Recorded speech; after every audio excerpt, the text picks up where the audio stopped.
There are nights when the world feels too quiet, not peaceful, quiet in the way an abandoned house is quiet. A silence that doesn't comfort you, but reminds you of the parts of yourself that have gone missing. If you've ever sat in the dark and realized you can't feel much of anything anymore, you're not broken, you're not failing. You're experiencing something the mind does when it's been carrying too much, for too long. Major depressive disorder doesn't always begin with a collapse. Sometimes it begins with a slow dimming, like someone is turning down the brightness on your inner world, one notch at a time. And the terrifying thing is, you often don't notice it happening. You just wake up one day and realize the world feels heavier, flatter, like it has lost its texture, and you don't remember when or how that shift began. Most people think depression is sadness, but the truth, supported by decades of clinical psychology and cognitive science, is that sadness is only a fraction of it. The deeper experience is disconnection, from your desires, from your memories, from yourself. People often describe it as feeling like they're moving underwater, or walking around inside a fog that nobody else can see. And when someone asks how you're doing, you hesitate. Not because you don't know the answer, but because the real answer feels too complicated to explain. There are 8 signs that commonly appear in major depressive disorder, not as diagnostic checkboxes, but as emotional fingerprints, patterns that show how the mind tries to protect itself when it's overwhelmed. They don't always look dramatic. Sometimes they look like habits, like personality quirks, or like being tired. But underneath, they're signals of a nervous system fighting to stay afloat.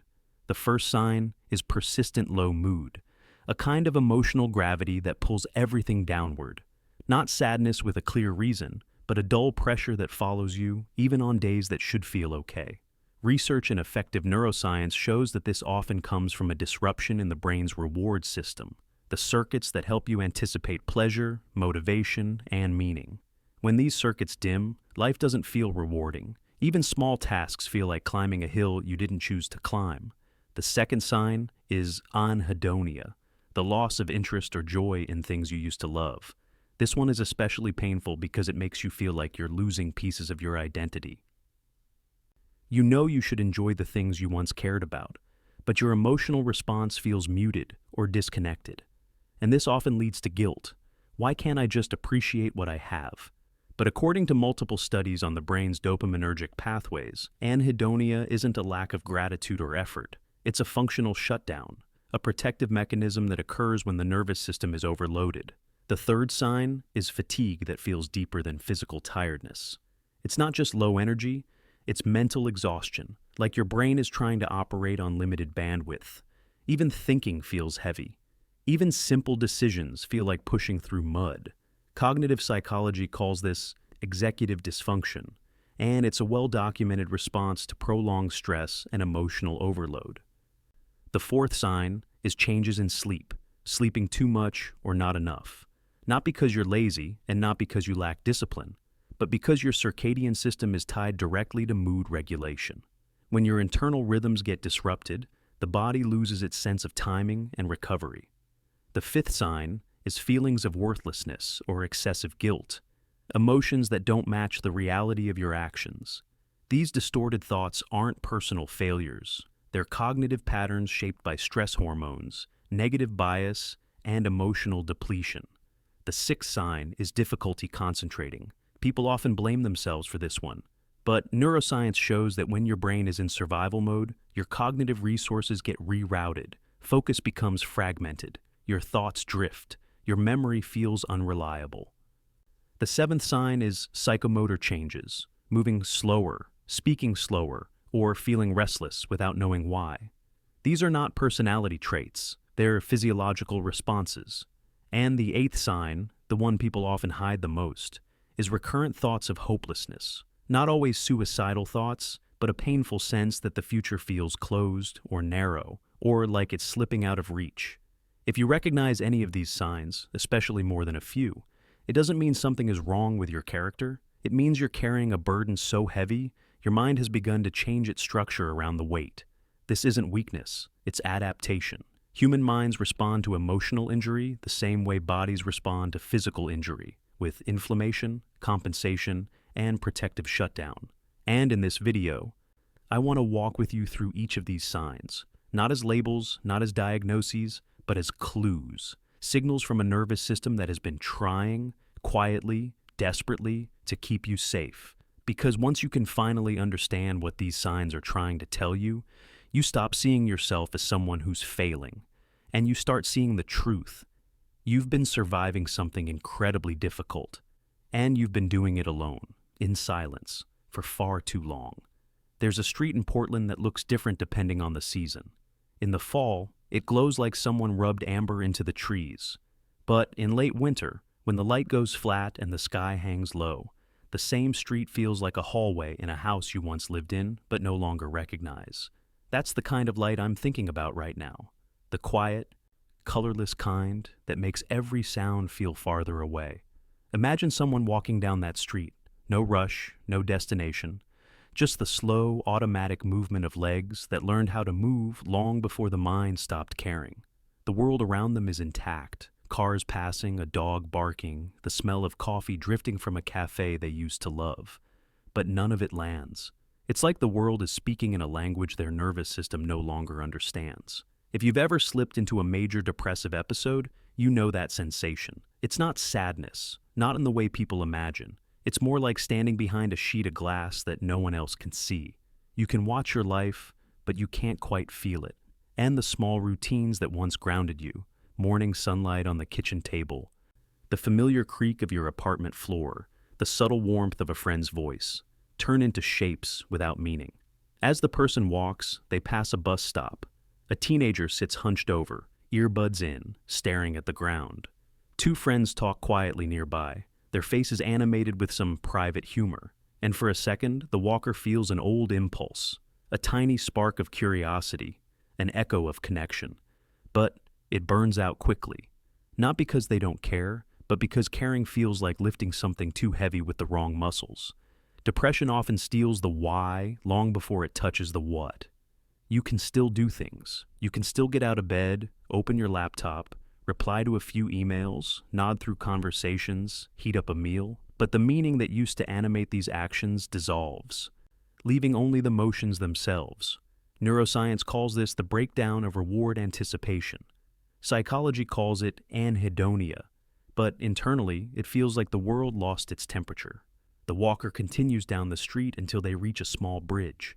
The river below looks still from above, but if you watch closely, you can see the undercurrent, steady, slow, unbothered by the surface. There's something about that quiet force that feels familiar. Depression moves like that too, not loud, not dramatic, but constantly shifting things beneath you until the world feels tilted. There's a moment, a very small one, when the walker pauses on the bridge. They rest their hands on the cold metal rail, not to do anything dangerous, just to feel something solid, something with weight. There's a comfort in that heaviness, the way it doesn't pretend to be anything else. And then a thought surfaces, uninvited. How long has it been since anything felt real? It's a question many people ask themselves without ever saying it out loud. Because depression isn't just about low mood. It's about disconnection from the self, from the version of you who once experienced joy without negotiation. It's about remembering that there was a time when music moved you, when conversations felt alive, when you could look at a future version of yourself and not feel exhausted by the distance. The walker pushes away from the bridge and starts moving again, this time slower, as if each step pulls a thin string inside their chest. Not painful, just muted. There's a house at the end of the street, pale blue, small porch, wind chimes barely moving. A familiar place. The walker stops in front of it. The porch light flickers on automatically, reacting to motion, a tiny gesture from the world saying, "I see you." But even that lands softly, like a memory of warmth rather than the warmth itself. Inside the house, everything looks normal. Coat on the rack, shoes by the door, plants near the window, and yet the air feels thick, as if the room has been holding its breath all day. This is what depression does. It doesn't ruin your life in obvious ways. It empties the space around it. It turns the familiar into something distant. It makes your own home feel like a place you're only visiting. And standing there, inside the quiet of that room, the walker finally lets the truth settle. I'm here, but I'm not here. It's a sentence many people live long before they ever speak it. And if you've ever lived inside that emptiness, you know, The hardest part isn't the sadness, it's the silence, the numbness, the way depression makes the world feel like it's happening 2 rooms away. But naming that sensation, even silently, is the first small way the dim light begins to change. Depression doesn't announce itself loudly in the brain. It doesn't flip a single switch or spill a dramatic chemical storm. Instead, it moves like fog, slow, consistent, and invisible until the world around you becomes harder to recognize. Neuroscience has spent decades trying to understand why major depressive episodes feel so different from ordinary sadness. And the answer keeps circling back to the same quiet truth. Depression isn't just an emotional state, it's a shift in how the nervous system processes meaning, reward, and threat. If you've ever wondered why you feel nothing, or why life's smallest tasks feel heavy, the explanation begins with the reward circuitry, a network of brain regions designed to help you care about things, not enjoy them, not be motivated, but simply care. Under normal circumstances, when you anticipate something good, a conversation, a favorite food, a walk outside, your brain releases small pulses of dopamine ahead of time. That anticipation is the spark that tells your body, move toward this. But research shows that in major depressive episodes, that anticipatory dopamine signal weakens dramatically. Not because you're lazy, not because you lack discipline, but because the system responsible for creating wanting, not liking, goes quiet. That's why people in depression can still laugh at a joke, but feel no desire to seek connection. They can still recognize pleasure, but can't move toward it. It's not willpower, it's wiring. Psychology calls this shift anhedonia, but that word misleads people into thinking it's just a lack of joy. It's not. It's a disruption in the nervous system's ability to predict future reward, which means even simple tasks feel drained of purpose. Doing the dishes feels monumental, not because the task is big, but because the internal machinery that usually says, "this matters," is offline. And when your brain can't anticipate meaning, your body follows. Fatigue grows heavier. Focus dissolves. Time stretches into a gray smear. Think of it like a radio whose signal has faded, not because the station disappeared, but because the receiver lost its sensitivity. Another major shift occurs in the amygdala, a part of the brain designed to detect threat and emotional significance. In many people with depression, the amygdala becomes hyper-responsive, scanning constantly for danger, for mistakes, for signs you should withdraw. But here's the complicated part. When combined with low reward signaling, the brain ends up in a paradoxical state of numb fear, a sense that something is wrong but without the energy or clarity to name it. This is why depressive episodes often feel like a quiet dread humming beneath everything. Not panic, not dramatic anxiety. Just a subtle tightening in the chest, a heaviness in the stomach, a sense that life is demanding more than your nervous system can provide.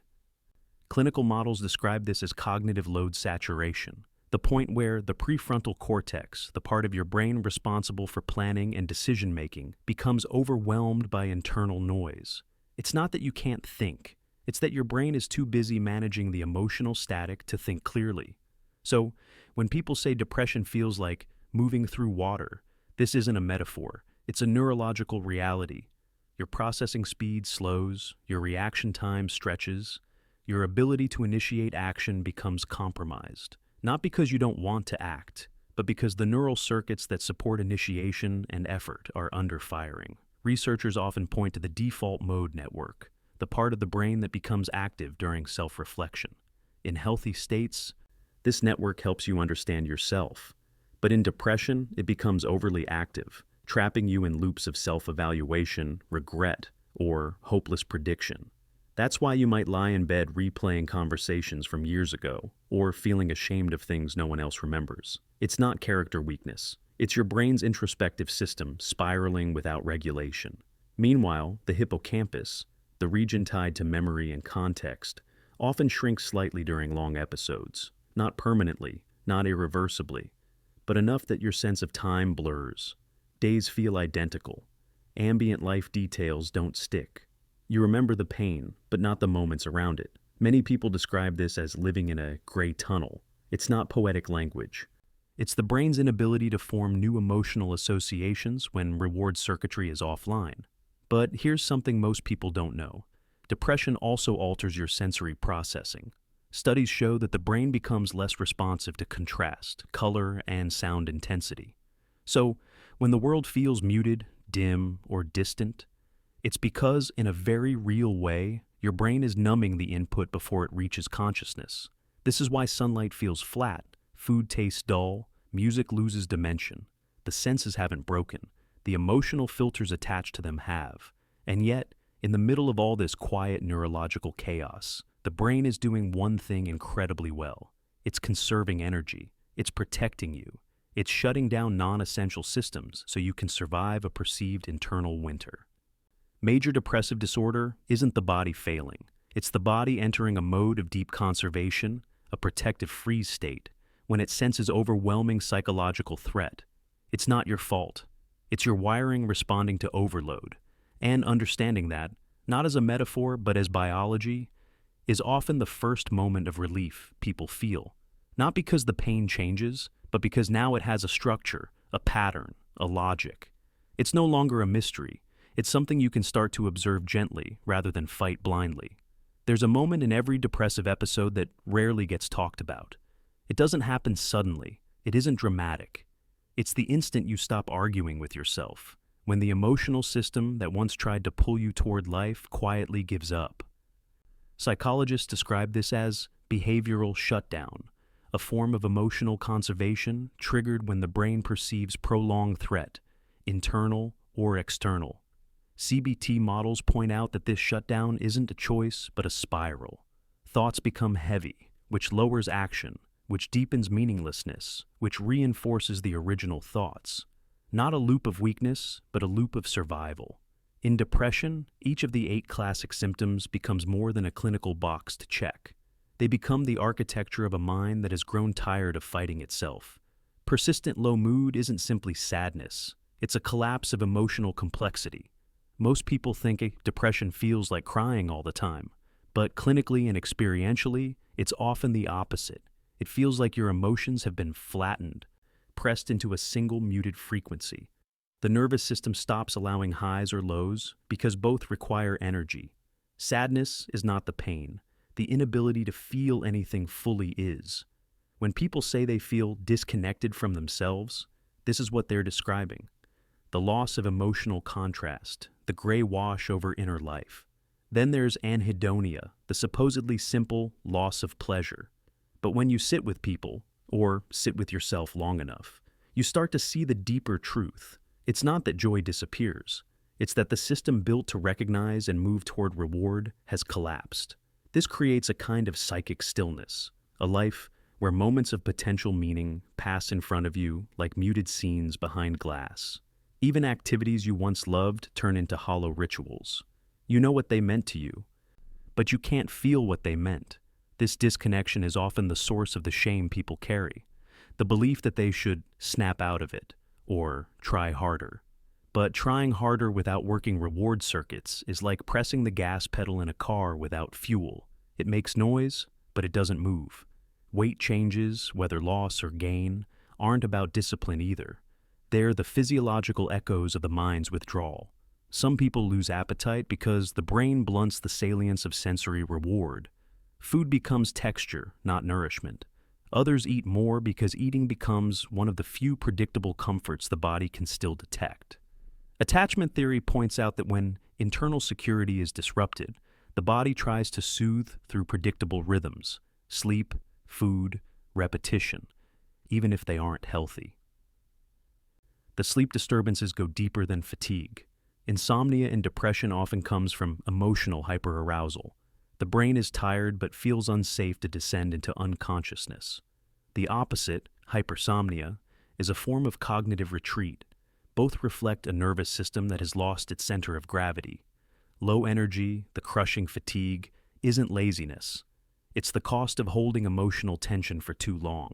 When the sympathetic nervous system stays activated, even mildly, for weeks or months, the body exhausts itself. This is why even small tasks feel monumental. The brain is rationing energy the way a city rations electricity during a blackout. Then there's the crumbling self-worth. one of the most psychologically misunderstood symptoms of depression. People assume that low self-esteem comes from negative thinking. But clinical research shows that during depressive episodes, the brain becomes biased toward threat-related memories. Your mind selectively remembers your failures, not because you choose to, but because the emotional system prioritizes them. It's strange, you can know rationally that you're not worthless, yet every signal in your body insists otherwise. This is the split that confuses so many people. The war between cognition and emotion. CBT refers to this as cognitive emotional incongruence, when what you know and what you feel move in opposite directions. Difficulty concentrating might be one of the most overlooked signs. People call it brain fog, but that phrase barely touches the truth. Depressive cognitive slowdown is a form of internal traffic, too many emotional signals competing for space, leaving little bandwidth for clarity. You know what you need to do, you just can't hold the thread long enough to move. And finally, the recurring thoughts of ending your life. They don't always appear as dramatic impulses. More often, they arrive as quiet questions. What if none of this mattered? What if disappearing would be easier? This isn't a wish for death. It's a wish for relief, a wish for the noise to stop, a wish for the nervous system to let go of the constant strain. This is one of the most misunderstood emotional realities of MDD. People aren't trying to escape life. They're trying to escape the unbearable weight of their internal state. When you piece all these symptoms together, you don't get a picture of weakness. You get the portrait of a mind undergoing a full system conservation response, a psychological winter. And winter is not failure, it's a season, a pattern, a state of the nervous system withdrawing to survive the overload. Most people don't realize this. Depression is often the psyche's final attempt at protection, a freezing of the self so the emotional circuitry isn't overwhelmed beyond repair. Understanding this doesn't make the pain disappear, but it reframes the experience. You're not broken, you're not defective. You're caught in a slow, quiet tug of war between survival and connection. And naming this, clearly, gently, without judgment, is often the beginning of something shifting inside. There's a truth most people never realize. Depression isn't simply feeling sad. It is a pattern, a neural architecture, a shift in how the brain interprets signals, a quiet realignment of the inner world. MDD doesn't announce itself like a sudden storm. It reconstructs the landscape from within, subtle, systematic, almost elegant in the way it rewires perception, motivation, and emotional cadence.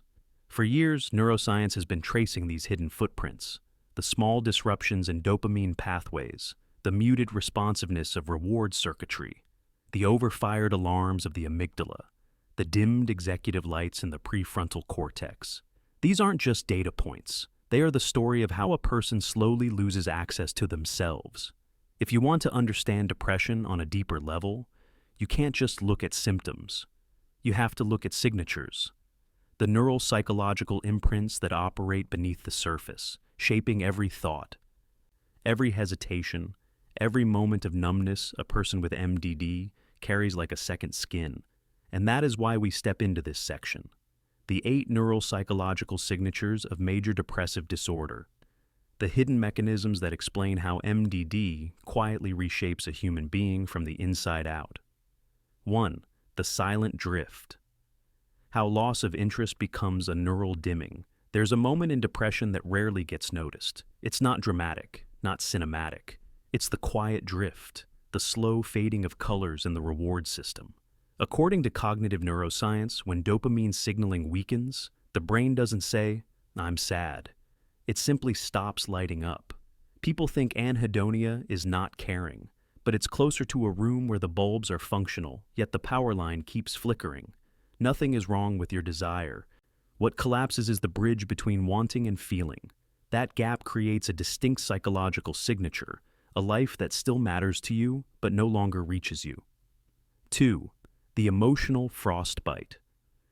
When sadness turns into neural shutdown, sadness is not the real hallmark of depression. The emotional numbness is. Research in effective neuroscience shows that the amygdala doesn't just underreact, it becomes incoherent. Emotions lose definition, as if the brain is wrapped in frost. Many people describe it as "I can't feel myself." This is not weakness, it is a protective mechanism, the nervous system lowering emotional temperature to avoid overload. But the side effect is devastating. When you can't feel the pain, you also can't feel the warmth. Numbness becomes the frostbite of the emotional self. 3. The cognitive fog. When the brain reroutes energy to survival mode, difficulty concentrating is often misread as distraction or laziness. But clinical models show something different. The depressed brain reroutes cognitive energy to internal threat monitoring. It's like having 1,000 background processes running while you try to open a simple document. The CPU isn't broken, it's overloaded. This creates what I call the mental humidity effect. Every thought feels heavier, slower, harder to lift. Focus becomes a luxury because survival mode is expensive. 4.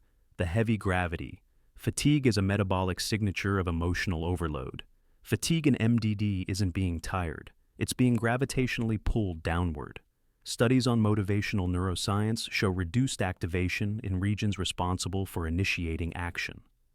Not completing tasks isn't a choice. The system that launches behaviors is running on emergency battery. Depression creates a biological paradox. The less energy you have, the more energy everything costs. Even waking up becomes an uphill climb, with invisible weight strapped to your chest. 5. The vanishing appetite, the body muted by a rewired reward system. Appetite changes, whether loss or overeating, are reflections of the same core disruption. The brain's reward and stress circuits are out of sync. In some people, the system goes silent. Food becomes texture without meaning. In others, the body searches desperately for a temporary signal of relief, grasping at whatever gives a short-lived dopamine spike. Appetite isn't about willpower here. It's the body trying to communicate through patterns of absence or excess. This is the nutritional echo of a deeper neural imbalance. 6. The night that never rests. Sleep disrupted by a hyper-vigilant brain. Sleep problems in MDD look contradictory, insomnia and oversleeping. But they share one mechanism. The sleep-wake system loses its rhythm under chronic stress signaling. When the amygdala remains hyper-alert, the brain struggles to downshift, like a car stuck in a higher gear. Conversely, some minds shut down entirely, trying to conserve energy through oversleeping. Either pattern isn't simply bad sleep. It's the nervous system attempting to reorganize itself under emotional threat, and doing so imperfectly. 7. The quiet withdrawal, social retreat as a form of neural self-preservation. Pulling away from people isn't about disliking them, it's about not having enough internal bandwidth to engage. Psychology research shows that social interaction requires emotional responsiveness, attention, and motivational drive, the very systems compromised by depression. Withdrawal becomes a survival strategy. I can't regulate myself, so I step away from the world. It's not rejection, it's conservation. It's the mind turning inward to protect what little stability is left. 8. The dark loop, recurrent thoughts shaped by a brain stuck in predictive threat mode. Repetitive negative thinking, what many describe as spiraling, is not just a habit. It's the brain's predictive machinery malfunctioning. Neuroscience calls this maladaptive rumination. The mind gets trapped reprocessing old information because it overestimates future danger. Thoughts circle because the system is searching for resolution it can't find. The loop is not an identity, it's a pattern. A neural echo chamber created by fear, circuits that don't know how to stand down. There's a quiet truth beneath these 8 signs that rarely gets spoken out loud. Depression doesn't emerge as one thing all at once. It grows out of a long internal landscape, a terrain shaped by childhood patterns, the architecture of adulthood, and the silent choreography of the brain itself. When you step back far enough, you start to see these symptoms not as isolated fragments, but as parts of a wider psychological ecosystem, each one echoing a deeper mismatch between what your inner world needs and what your outer world demands. For many people, the roots of these signs reach back to early life, long before they had words for what they felt. Emotional withdrawal didn't begin as an adult decision. It was often a survival pattern formed in homes where emotions were inconsistently met. According to attachment research, children who grow up guessing how safe the world is learn to mute their internal signals before they fully understand what those signals mean. That numbness, so familiar in depression, can be the residue of years spent trying not to overwhelm a delicate environment. Even the loss of interest, the flatness, the quiet shutting down of hope. These aren't flaws, but strategies shaped by a nervous system that learned to reduce pain by reducing aliveness. And yet, the story doesn't stay in childhood. When these old patterns collide with the structure of modern American adulthood, a world built on hyperproductivity, emotional independence, and constant self-optimization, the cracks widen. A person who learned to silence their inner world becomes an adult who can't locate their desires. Someone who learned to stay quiet becomes an employee who feels invisible. Someone who learned to endure becomes a high-functioning adult whose exhaustion is mistaken for competence. Clinical models describe this as a mismatch between internal regulation and strategies and external expectations. In other words, the world asks you to function like a machine while your nervous system is still trying to survive like a child. Statistics show that chronic stress in adulthood reshapes the same circuits involved in reward, attention, and emotional regulation. And in the US, where productivity is often tied to identity, the gap between who you are and who you must appear to be becomes its own form of internal war. For many people, the signs of depression appear during these collisions, the moment the nervous system can no longer stretch itself thin enough to satisfy both history and reality. But beneath all of this is the deeper, quieter layer, the neural systems themselves.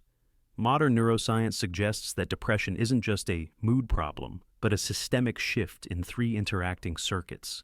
The reward system dims, making life feel distant. The threat system becomes hypersensitive or exhausted, blurring the line between vigilance and collapse. And the executive system, the part responsible for planning, decisions, and self-control, begins to misfire as energy drops. It creates a state researchers call cognitive fog, where thoughts move slowly and the world feels slightly underwater. When these three systems fall out of sync, a person doesn't just feel sad. They feel disconnected from reality, like they're living 1 inch behind their own life. And yet, even these neural changes don't exist in isolation. They are influenced by early emotional mapping, reinforced through adult environments, and shaped by the stories a person learns to tell about themselves. Depression, in this sense, is not a single event, but a trilogy. The past, the present, and the brain converging in ways that finally exceed a person's inner capacity. The symptoms we listed, the loss of interest, the fatigue, the guilt, the slowing of life, are not signs of weakness, but the smoke from a deeper structural fire. When understood this way, depression becomes less of a mystery and more of a mirror. It reflects the ways a person has survived, adapted, endured, and held themselves together. It reveals a nervous system that has been working far harder than anyone ever noticed. And it invites a different kind of compassion, the kind that recognizes these 8 signs not as failing, but as messages from a body and mind that have reached their limit. If you listen closely, depression tells you something unspoken. You've been carrying too much for too long, in ways you never learned to name. And in that recognition, quiet, heavy, and strangely honest, there is the beginning of a new kind of understanding. Recovery from depression doesn't begin with action. It begins with recognition. The moment you stop framing your symptoms as personal shortcomings and start seeing them as biological, psychological, and relational signals that have been speaking in the only language they know. Many clinical models suggest that change starts when a person can name their internal patterns without collapsing into shame. Not fixing, not forcing, just naming. And in a strange way, that is the first quiet doorway out of the fog. The shift from "what's wrong with me" to "what is my system trying to tell me?" When you hold your symptoms with that kind of gentler curiosity, the architecture of depression becomes easier to see. The fatigue isn't laziness, it's depletion. The loss of pleasure isn't emptiness, it's the dimming of a reward system overwhelmed by chronic stress. The inability to concentrate isn't a flaw in discipline.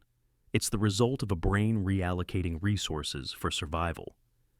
And even the guilt, that heavy feeling that you should be doing better, is often a relic of early environments where emotional needs weren't mirrored or validated. Recovery begins when you treat these signs not as enemies, but as messages from a body that has carried too much for too long. Neuroscience indicates that the nervous system slowly recalibrates through small, consistent experiences of safety. Not productivity, not positivity, safety. It's a word rarely associated with depression, but it sits at the core of many therapeutic models, from attachment theory to somatic psychology. Safety is what allows the brain to shift from survival mode back into connection, curiosity, and eventually hope. And safety doesn't always look like comfort. Sometimes it's as simple as allowing yourself to say, "I'm overwhelmed," without judging the admission. Sometimes it's acknowledging that the pressure to be functional has been louder than your capacity to stay human. There's a misconception that recovery requires dramatic change. But in the lived experience of many people, it often begins in micro moments, noticing a flicker of emotion after months of numbness, feeling your chest loosen for 3 seconds, sensing a small piece of desire you thought was gone forever. According to cognitive and emotional regulation research, these microsignals are evidence of neural flexibility returning, tiny sparks in a system that once felt dark. They don't announce that you're healed, they simply show that something inside you is responding again. And then there's the relational dimension. People struggling with depression often feel like they exist behind glass, close enough to see others, but too far to touch them. Yet studies repeatedly show that one of the most stabilizing forces for a dysregulated nervous system is another regulated nervous system. Connection doesn't have to be profound. It can be a friend who shares silence with you without needing to fill it, a coworker who notices your tired eyes without demanding a performance, a therapist who helps you untangle years of emotional habits. You don't heal because people save you. You heal because their presence reminds your system that the world isn't entirely threatening. And slowly, as the fog thins, something subtle begins to shift. You start to feel the edges of yourself again. Not joy, not yet, but the faint outlines of who you've been beneath the symptoms. The part of you that remembers what it's like to care about something. The part that wants to move, even if only an inch. The part that recognizes that numbness, fatigue, guilt, and withdrawal were attempts to protect you, not destroy you. Many people expect recovery to feel uplifting, but in reality, it often feels grounding, heavy, real, like the first deep breath after being underwater for too long. Because recovery isn't about returning to who you were. It's about becoming someone who no longer has to fight their own nervous system to get through the day. If there's any message I hope stays with you from all of this, it's that depression doesn't erase your capacity for life. It covers it, and anything covered can be uncovered, not quickly, not cleanly, but steadily, through understanding, through patience, through the quiet decision to move toward the parts of yourself that have been waiting in the dark. What you're experiencing is not a collapse. It's a form of communication. And as you learn to listen to it, not fear it, not judge it, the landscape inside you begins to soften, even if only by degrees. Recovery often starts in the smallest spaces, the return of a thought you care about, the warmth in a conversation, the moment you realize that your numbness has shifted by a fraction. These are not signs of weakness, they are signs of life, and they are enough to begin. There's a quiet moment that arrives after long stretches of emotional darkness. It doesn't announce itself. It doesn't feel triumphant. It's more like standing in a dark room and realizing that your eyes have adjusted, that you can finally make out the shapes around you. They were always there. You just couldn't see them. That's what the end of a depressive episode often feels like. Not victory, not clarity, but the slow return of perception. As you start to recognize the contours of your inner world again, something subtle takes place. The distance between you and your life becomes just a little smaller. And with that shift, you can finally look back at the landscape you've been walking through. Its muted colors, its long shadows, its heavy silence, and notice something you couldn't notice before. You survived it. Even on the days when survival didn't feel intentional. Even on the days when you moved through the world like a ghost inside your own body. There's a kind of strength in that, though it rarely feels like one. People often talk about healing as if it's a clean arc. But the truth is, healing from depression is more like the tide. It pulls back, it returns, it pulls back again. The important thing is not the rhythm. It's the recognition that, over time, the shore becomes more familiar. You learn where the currents are gentle and where they drag. You learn how your mind signals fatigue, how your nervous system communicates overwhelm, how your emotions echo past experiences you thought you had left behind. You learn yourself in a way you never did before. And that's the strange gift that depression sometimes leaves behind, a clarity about your own interior world that you could never have developed through comfort alone. Not because suffering is noble, it isn't, but because being forced to meet yourself at your weakest reveals the parts of you that are still unbroken, the parts that still want connection, the parts that still reach toward meaning even when everything feels pointless, the parts that whisper quietly that your story isn't finished. As you step out of the fog, you may notice small shifts. Meals taste a little fuller. Music stirs something faint but real. Colors return, first as impression, then as experience. Conversations stop feeling like tasks. Your own thoughts feel less like static. These moments are fragile, but they're meaningful. They're early signs that your brain is re-engaging with the world, that your emotional system is waking back up, that your nervous system is no longer bracing for impact every second of the day. And yet, recovery doesn't erase the history. It doesn't pretend the darkness didn't happen. Instead, it adds context. It invites you to understand the architecture of your own suffering. Many psychological models suggest that meaning-making is one of the final stages of emotional recovery. Not assigning moral value, not romanticizing pain, but understanding how your internal patterns formed and why they responded the way they did. When you can look at your symptoms not as flaws, but as adaptations, a different kind of self-compassion emerges, one rooted in truth, not convenience. That's the space where you begin to rebuild, not back to who you were, but toward a version of yourself who understands your mind with greater honesty. Someone who knows the early signs of emotional overload. Someone who can recognize the edges of Anhedonia before it consumes the center. Someone who can name their numbness instead of fearing it. Someone who understands that rest is not a retreat, but a recalibration. In the end, depression is not a chapter you close. It's a language you learn to interpret, and once you understand its grammar, the shifts in energy, the muted pleasure, the guilt that doesn't belong to you, the cognitive fog that isn't a moral failure, you gain something that people who've never struggled often can't, a deeper sense of what it means to be human. So, if you find yourself emerging from this season of heaviness, be gentle. Not triumphant, not urgent, just gentle. Let the world return at the pace your nervous system can tolerate. Let your senses reawaken like eyes adjusting to light. Let the small moments count, even if they feel too small to matter. Healing rarely feels like transformation from the inside. Most of the time, it feels like returning to yourself inch by inch. And if today still feels heavy, that's all right. Some days the tide goes out farther. Some days it comes in a little closer. But either way, you're still here, standing on the same shore, learning the rhythm of your own mind. And that, quietly, steadily, is enough to begin again.